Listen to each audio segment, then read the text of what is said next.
第一部，第一章，朝圣者游戏。没有礼物，圣诞节就没什么意思了。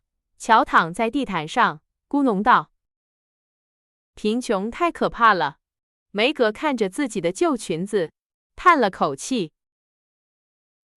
有些女孩子有那么多漂亮东西，我们却没有，真不公平。小艾米带着委屈的神情补充道：“我们有爸爸妈妈，还有彼此。”贝斯在角落里试图安慰大家。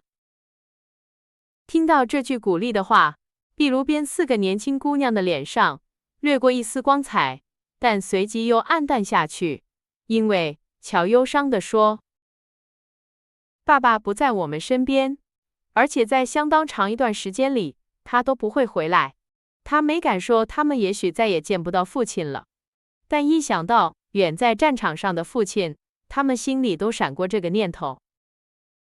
大家沉默了几分钟，然后梅格带着明显的激动说：“你们知道，妈妈提议今年圣诞节不要准备礼物，因为这个冬天对大家来说都会很艰难。”她说：“当士兵们在战场上受苦的时候，我们不应该把钱花在满足自己的愿望上。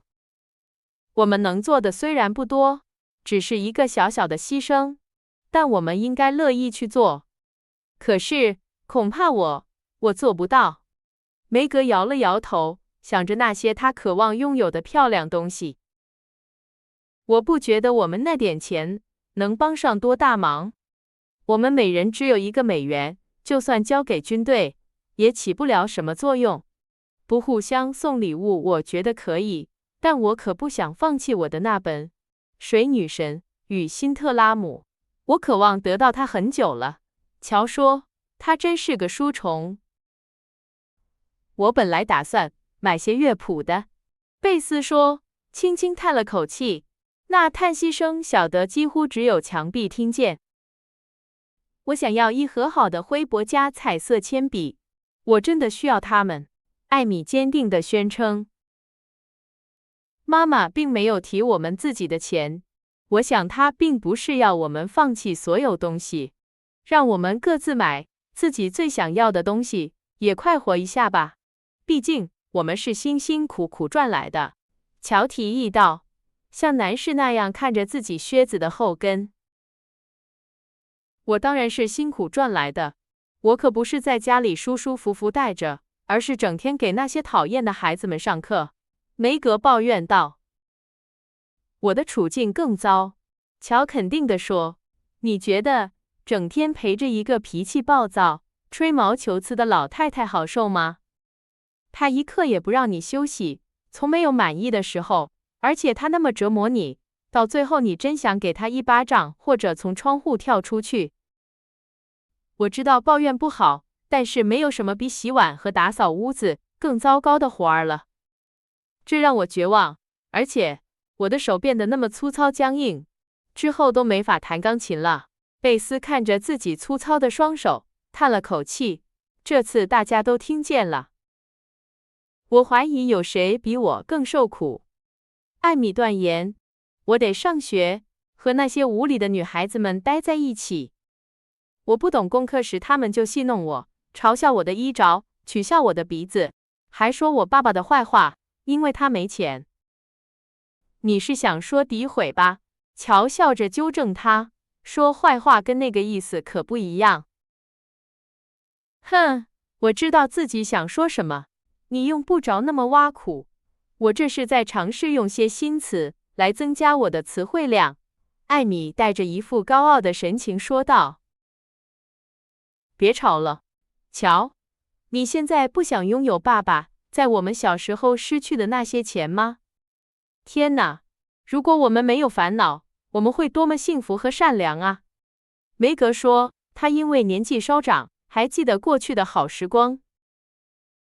有一天你还说，你确信我们比金家的孩子们更幸福呢？他们虽然有钱，却总是吵架生气。你说的对，贝斯。即使我们必须工作，我们还是玩得很开心。而且，就像乔说的，我们是最快乐的一家人。乔说话太粗俗了，艾米评论道，不满地看了一眼仍躺在地毯上的乔。乔立刻坐起来，双手插进口袋，吹起了口哨。别那样做，乔，你看起来像个男孩子。我就是故意这么做的。我受不了那些没教养、不像女孩子的年轻姑娘。我才讨厌那些装模作样、自以为是的女孩呢。愿家庭和睦。贝斯总是充当和事佬，他唱着歌，做了个滑稽的鬼脸，逗得两个争吵的妹妹都笑了起来。说实话，孩子们，你们俩都有错。梅格开始以大姐的口吻训导约瑟芬，你该停止模仿男孩子，举止得体一些了。你小时候那样没关系，但现在你长大了，头发也盘起来了，就应该像个淑女的样子。我才不是淑女呢！如果盘起头发就得做淑女，那我宁愿梳辫子梳到20岁。乔抗议着，同时解开了她浓密的棕色长发。我讨厌长大，变成马奇小姐，穿长裙，做个矫揉造作的人。我喜欢男孩子们的游戏、工作和他们的行为方式，所以做个女孩对我来说已经够糟糕的了。我真遗憾自己没生成男人。尤其是在这种时候，我宁愿陪着爸爸在他身边战斗，也不愿像个老太婆一样待在家里织东西。乔在空中挥舞着他正在织的深蓝色袜子，织针像响板一样互相敲击，毛线球滚到了房间的另一头。可怜的乔，真倒霉。但事情就是这样，没办法，所以你只好将就着把名字改短一点，让它听起来更男性化。然后就像我们的兄弟而不是姐妹那样行事吧。贝斯说着，抚摸着乔的头，他的手还没有因为肥皂和家务而失去柔软。至于你，艾米，梅格继续说，你太爱挑剔，太做作了。你现在的样子还算有趣，但如果不改，长大了就会像孔雀一样骄傲自负。你有好的行为举止，也努力把话说得得体。这都很好，只要你不是刻意装优雅。但是，用那些荒唐的词语，并不比像乔那样说粗话更好。如果乔太男性化，艾米是个装模作样的女孩，那你能告诉我是什么吗？拜托，贝斯问道，准备接受同样的评价。你是个小宝贝，亲爱的，不多不少，就是这样。梅格亲切地回答，没有人反驳他，因为大家都喜欢小贝斯，他是家里的开心果。年轻的读者们喜欢了解人物的模样，因此我们在此稍作描述。12月的午后，4姐妹在微暗的光线下织着东西，窗外雪花静静飘落，室内炉火正旺，起居室很舒适。尽管地毯的颜色已经褪了，家具也很简单。但墙上挂着几幅不错的画，书架上摆满了书，窗台上点缀着菊花和圣诞玫瑰，整个房间洋溢着一种温馨的家庭气息。玛格丽特，4姐妹中最大的一个，16岁，非常美丽，身材丰满匀称，皮肤白皙，眼睛很大，一头长长的棕发，笑容甜美，双手非常白皙。他对此引以为傲。15岁的乔个子很高，身材瘦削，皮肤是健康的小麦色，举手投足间有些笨拙，像一匹还没长大的小马，仿佛不知道该如何安放自己过长的胳膊和腿。他的嘴唇显露出坚毅的性格，鼻子有点滑稽，那双敏锐的灰色眼睛不放过任何细节，时而闪烁着锐利的光芒，时而充满趣味，时而又陷入沉思。他那又长又浓密的头发是他最引人注目的地方，但他通常用发网束起来，免得碍事。乔的肩膀略有些圆，手脚都比较大，习惯穿宽松的衣服，看起来像一个不情愿长大的女孩子。对自己的新角色，感到不太适应。伊丽莎白，或者按大家的叫法，贝斯，是个13岁的小姑娘，脸颊红润，头发柔软，眼睛明亮。她性格腼腆，说话声音细微，神情安详，几乎从不发脾气。她的父亲因此给她起了个绰号，叫宁静姑娘，确实名副其实。可以说，贝斯快乐地生活在自己的小世界里，只在面对自己喜爱和信任的少数人时，才会从里面走出来交流。艾米虽然年纪最小，却是家里最重要的成员之一，至少她自己是这么认为的。她是个皮肤白皙、蓝眼睛的女孩，一头金色的卷发披散在肩上。她总是像一位注重仪表的小淑女那样行事。至于四姐妹的性格，我们将留给读者自己去慢慢发现。钟敲了6下，贝斯打扫完炉床，把一双旧拖鞋拿到炉火边烘暖。这个举动让姑娘们感到安心，因为她们知道这意味着母亲很快就要回来了。她们准备迎接她。梅格停止了说教，点亮了灯。艾米没等别人吩咐，就从扶手椅上站了起来。乔也忘了疲倦，站起身来，把拖鞋拿到火边烤着。这双鞋太旧了，妈妈需要一双新的。我打算用我的那个美元给她买一双。贝斯说。不，我来买。艾米叫道。作为姐姐，梅格刚开口，乔就非常坚决地打断了她。现在爸爸不在，我就是家里的男人。我会给他买拖鞋，因为爸爸特别嘱咐我，在他不在的时候要照顾好妈妈。我知道我们该怎么做了，贝斯提议道。我们不要各自给自己买东西，把钱凑起来给妈妈买圣诞礼物，怎么样？这真是个好主意，真有你的风格，贝斯。乔叫道。我们可以送她什么呢？他们认真地思考了几分钟。我给她买一副手套。梅格看着自己漂亮的手，仿佛从中得到了灵感，宣布道：我要送她一副漂亮的手套。我就买双好拖鞋，要最好的那种。乔补充说。我买几块绣花手帕。贝斯说。我送她一小瓶古龙水，她喜欢那个，而且不太贵。剩下的钱我再给自己买点东西。艾米插话道。我们怎么把礼物送给她呢？梅格问道。我们可以把礼物放在桌上，然后去接她，看她打开礼物的样子，就像我们以前过生日时那样，还记得吗？乔回答。当然记得。轮到我带着花冠坐在扶手椅上，看着你们排着队进来送礼物，亲我的时候，我总是很害怕。礼物和亲吻我都喜欢，但我受不了你们都坐在那儿看我拆包裹。贝斯一边说着，一边为晚餐烤着面包，脸也被炉火映得红彤彤的。我们就让马米以为我们是给自己买东西，那样就能给他一个大大的惊喜。梅格，我们明天下午必须去采购，圣诞夜演出还有好多东西要准备呢。乔说着，双手背在身后，在房间里踱来踱去，眼睛望着天花板。这将是我和你们一起演出的最后1年了，我已经太大，不适合做这些事了。梅格说，但一想到要打扮起来，她还是像往常一样兴奋。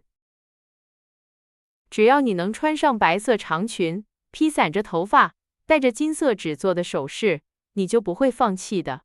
我了解你，你是我们最好的演员。如果你退出舞台，一切就都完了。乔断言，今晚我们必须排练。艾米，过来，我们再排练一下晕倒的那场戏，你演得太不自然了，身体僵硬得像根木头。我没办法，我从没见过谁真的晕倒，我可不想像你那样猛地摔在地上，弄得浑身是伤。如果能轻轻的倒下，我会的；如果不行，我就优雅的倒在椅子上，管他雨果是不是用枪指着我呢。艾米解释说，他被选中参演，并非因为他的表演天赋，而是因为他足够娇小，戏里的坏蛋可以把他抱在怀里。听着，就这样做。双手合拢，跑过房间，发疯似的尖叫：“罗德里戈，救救我！救救我！”乔说着，立刻示范了这一幕，发出了一声真正令人毛骨悚然的尖叫。艾米试图照着做，但她双手僵硬的在身前挥舞着，跌跌撞撞的走着，像个上了发条的玩偶。至于尖叫，与其说是惊恐万状的人发出的，不如说更像刚被针扎了一下的人发出的声音。乔绝望地哼了一声，梅格毫不掩饰地大笑起来，而贝斯因为看得入神，把面包都烤焦了。没用的，到时候尽力而为吧。不过要是观众虚你，可别怪我。过来，梅格。从那时起，排练进行得很顺利。佩德罗大人用2页纸的独白向世界挑战，中间没有一次停顿。女巫哈加弯着腰，守着一口煮着癞蛤蟆的锅，念诵着可怕的咒语。在一场惊心动魄的戏中，罗德里戈奋力挣脱了锁链，而雨果则在悔恨的折磨下中了砒霜的毒，发出了野蛮的啊啊，身后死去了。这是我们演的最好的一次了。梅格在死去的坏蛋坐起来揉着胳膊肘时说道：“我真不明白你怎么能写得这么好，演得也这么好。瞧，你简直就是个莎士比亚。”贝斯感叹道，他觉得他的姐姐们样样都天赋异禀。还没到那种程度啦，乔谦虚地回答。女巫的诅咒，一部歌剧式的悲剧，还算不错，但我更想演麦克白。问题是我们没有给班科准备活板门。我一直想演那场谋杀戏。我眼前看见的，难道是一把匕首吗？引号。乔喃喃自语，翻着白眼向空中抓去，模仿着他曾见过的一位著名戏剧演员的表演。不，那是烤面包的叉子，上面挂着妈妈的拖鞋呢。这是贝斯对场景的贡献，梅格指出。大家都笑了，排练也就此结束。看到你们这么开心，我真高兴，我的女儿们。门口传来一个愉悦的声音，演员和观众都跑去迎接一位身材丰满、充满母爱的女士。她的一切似乎都在说：“我能为您做些什么？”这让她显得格外迷人。她并非特别漂亮，但孩子们总是觉得自己的母亲很有魅力。对这些年轻的姑娘们来说，这位戴着过时帽子、穿着灰色外套的女士是世界上最光彩照人的人。亲爱的们，告诉我你们今天过得怎么样？我不能和你们一起吃饭，因为我得把明天的箱子准备好，还有很多其他事情。有人来过吗？贝斯、梅格，感冒好点了吗？乔，你看起来累坏了，过来亲我一下，宝贝。马奇太太一边慈爱地问着这些问题，一边脱下湿衣服，换上暖和的拖鞋，在扶手椅上舒舒服服地坐下。艾米则坐在他的膝上，准备享受他忙碌一天中最美好的时刻。姑娘们则忙着让母亲能好好休息一会儿。梅格摆好了晚餐桌，乔搬来木柴，把椅子归位，但手忙脚乱的把手边的东西弄得叮当乱响。贝斯则认真勤快的在厨房和客厅之间来回穿梭，艾米则双臂交叉的坐着，给大家发号施令。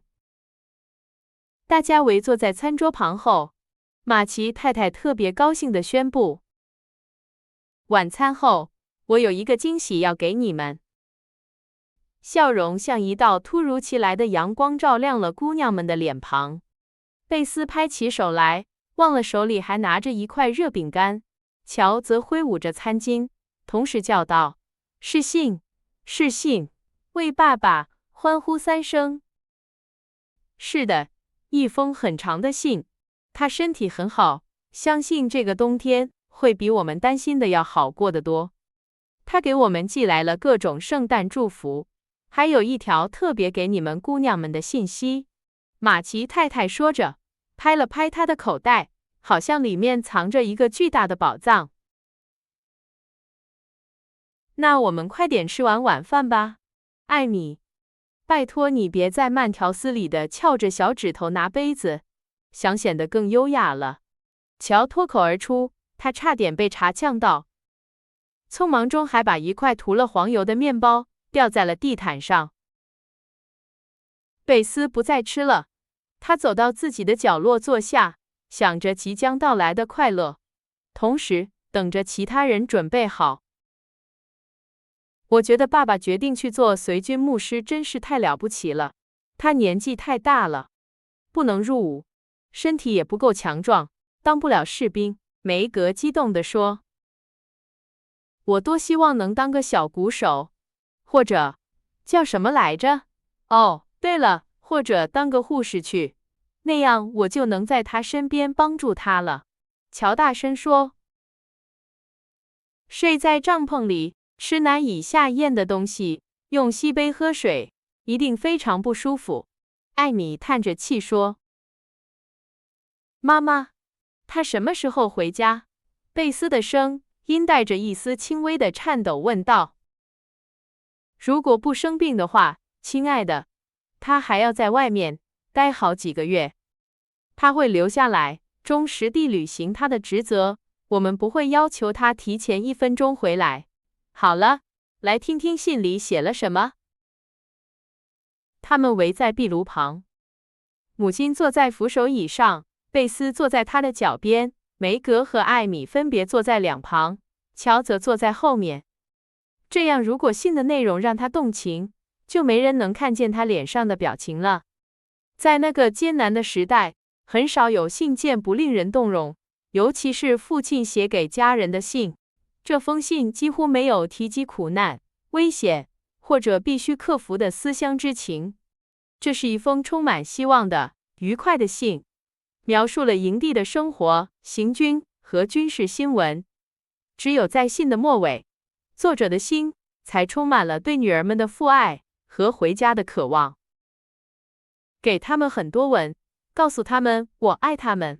我整天想着他们，晚上为他们祈祷。他们的爱在任何时候都是我最大的安慰。1年似乎是很长的等待，才能再见到他们，但是提醒他们，在此期间，我们都必须努力，才不至于虚度光阴。我知道他们不会忘记我临行前对他们说的话，他们会好好爱你，履行自己的职责，克服自身的缺点，不断进步。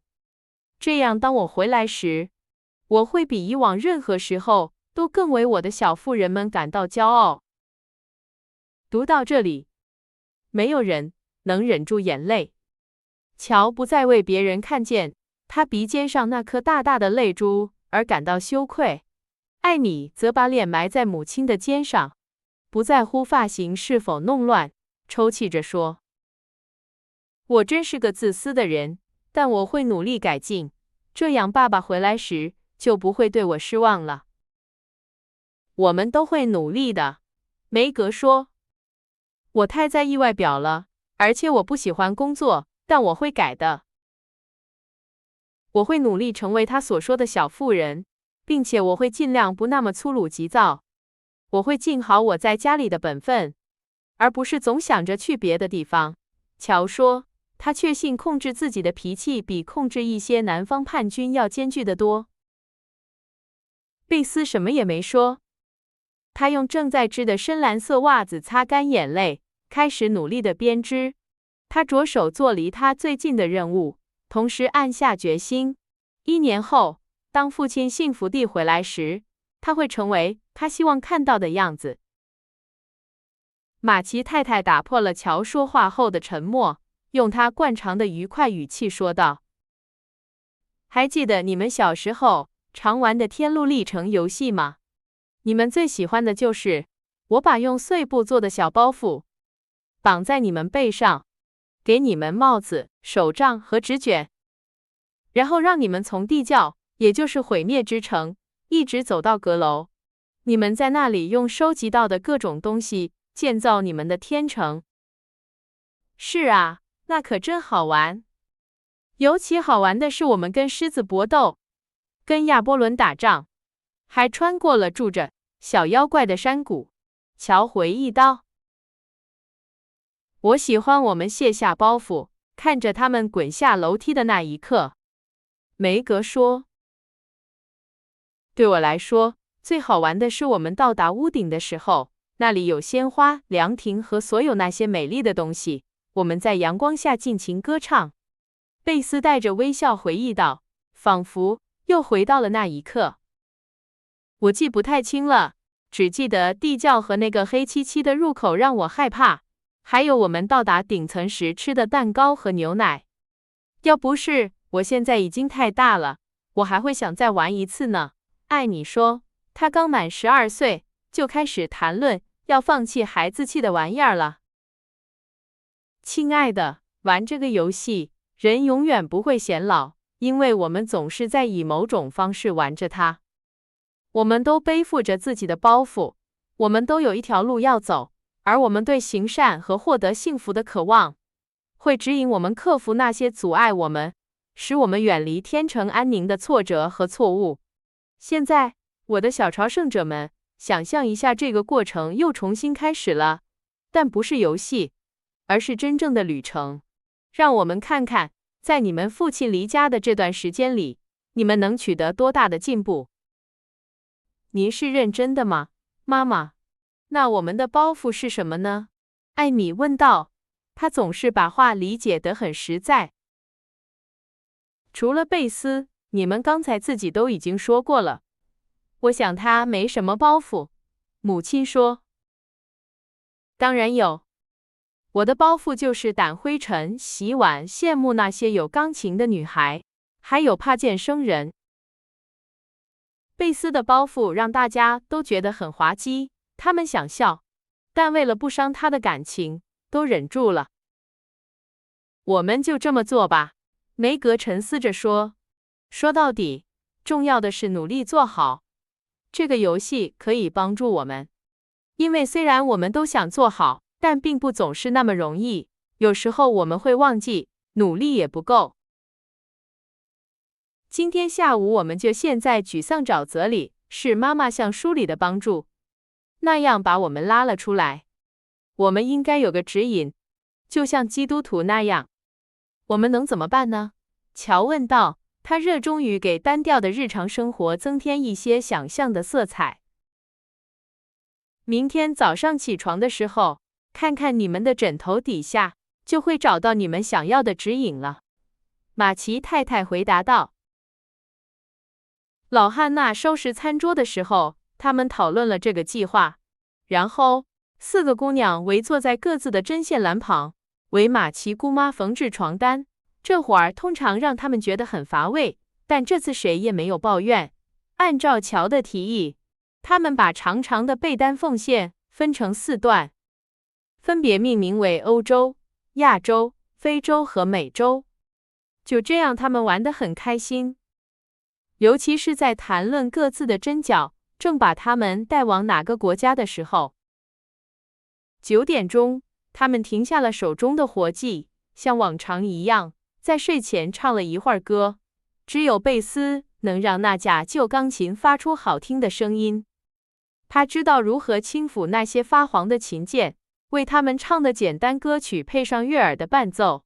梅格的声音像甜美的长笛，他和母亲一起负责领唱。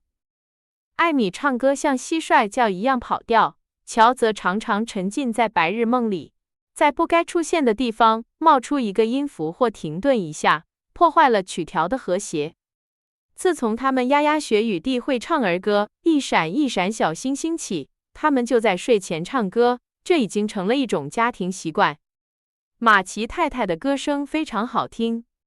他们清晨醒来听到的第一个声音，是母亲像云雀一样在屋里歌唱，而夜晚入睡前听到的最后一个声音，也是他用温暖的歌声唱着同样的歌曲。因为对他来说，他的女儿们永远不会长大，到不再需要享受这首充满爱意的摇篮曲。